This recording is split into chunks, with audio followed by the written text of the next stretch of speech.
Install Android 14 on Mi Mix 4 via LineageOS 21.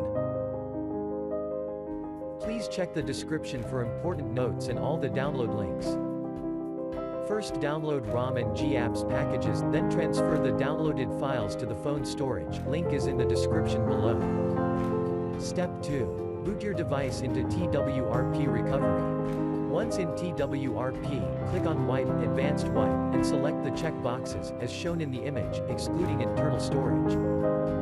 Step 4. Swipe the button to wipe the device.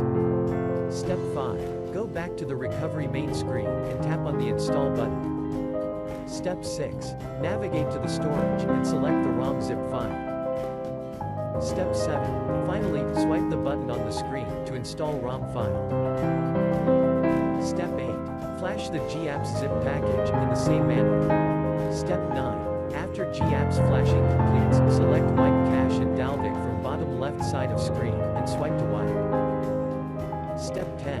When the flashing process is complete, hit Reboot System.